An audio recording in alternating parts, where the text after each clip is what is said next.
Hello and welcome to the Dinosaw number 225, another 7 curious, interesting things I saw last week. So as ever, let's crack on. This is Ben Jordan. Ben Jordan does awesome things, usually with music, and this is what he's doing this time. He's drawing a bird in a spectrum of a sound, just like this. It will make a nonsense sound, but if you play that to an actual bird, this is a starling called the mouth, and then you record the starling, you can then recover the picture of the bird from the bird, which is bonkers. So you're essentially storing an image in an animal, which is incredible. So I do implore you to go and have a look at that video, because it just gets wilder and wilder the more you watch. This is a report from Microsoft, and it states the 40 jobs that are most at risk from AI and the 40 jobs that are least risk from AI. So for instance, if you are a dredge operator or a canal lock tender, then you are pretty safe. Likewise, if you work for water treatment plants, there's a lot of those apparently, then you're safe as well, and as are the 40 jobs underneath. However, if you are a translator, a historian, a passenger attendant, I'm not quite sure how that's going to be affected by AI. However, there are a bunch of things in there that are going to be affected. So I do implore you again to have a look at the link below and check out those if your job is on there. Either on the list, good luck with that. There you go, nice.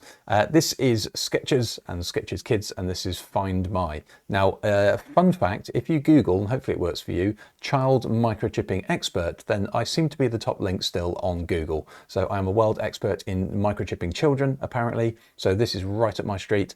All they really are kids' shoes that you can put an AirTag in. So in the sole, lifts up, you put the AirTag in it, and you just track it through your Apple phone. So if you do end up losing your children quite a lot, then these are for you. They're about $50, something like that. I haven't seen them in the UK, but they're in America. Another interesting report. This is at the University Institute of Schaffhausen. Hopefully I said that right, but there you go.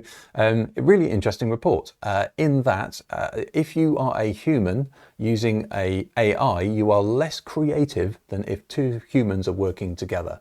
So this is a study. They gave, essentially there were 4 tasks, but the 2 of the first ones were the same. So alternate uses. So here's a fork or a paperclip. What else can it be used for? Task 2 are consequences. What if the world had no access to food? What would happen?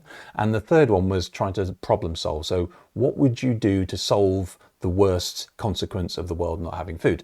Now, if you have 2 humans working together, and then a human and AI, and the third scenario is a human and Google, then you got different results. Now, if you got a human to judge which one the best results, then pretty much it said humans and humans is the best. There was a slight anomaly that if you asked an AI which one was the best, it usually said the AI and the human, but they narrowed that down to the fact that it was more verbose, there were more words in the actual solutions, and AI saw that as being more creative. But realistically, if you're struggling whether you should be using an AI or a human as a creative partner, then the answer is a human. There you go.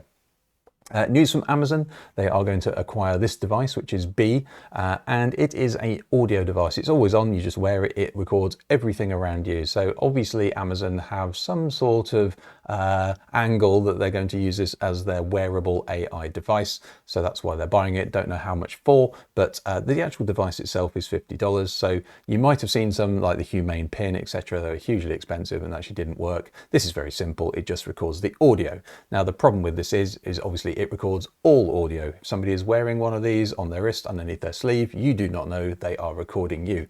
And all of that is then being processed by Amazon in the cloud. So a huge privacy nightmare. Not quite sure how actually that's going to work. B have no real clue on their website how that's going to work either, but there you go. Hopefully that will work. Is interesting. Faraday Future, which is a American-based Chinese kind of mixed car manufacturer, EV manufacturer, now have a face. This is the face system, which is the front AI communications ecosystem. And as you can see, this is on an MPV. It is available, I guess now-ish, but basically it is a AI that works within the car. It is an assistant within the car. You can either have a face on the front of it, but also it solves loads of stuff inside the car as well.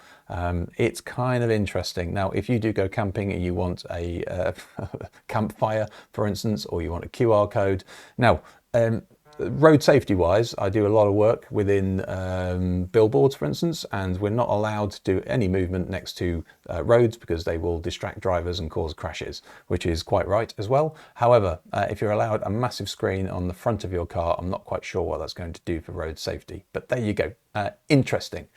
And finally, you may have noticed, you may not have noticed, I didn't notice until I saw this, quite frankly, is there's a new Online Safety Act has been enacted in the last week or so, I think, which means that if you do view pornography or other harmful stuff, not quite sure what comes under the other harmful stuff, but if you do view it, then you need to actually show that you are over 18.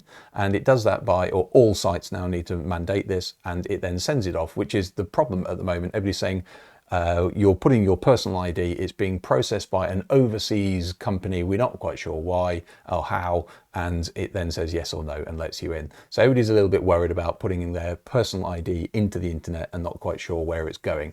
So there is a number of ways that people are getting around this I've been seeing, which are quite inventive, and this is one of them. So you go to a website, you type in your postcode, this is not my postcode by the way, but it gives you the local MP and then creates a driving license of your local MP that you can then show to the camera. It will then verify you as being over 18. So there you go. Humans will always try and circumnavigate the rules, and this is just a really weird way of doing it. Lots of issues to unpack in that one. There you go. Hopefully it was interesting. Hopefully it was useful. If it was, give it a like. I'll see you next week.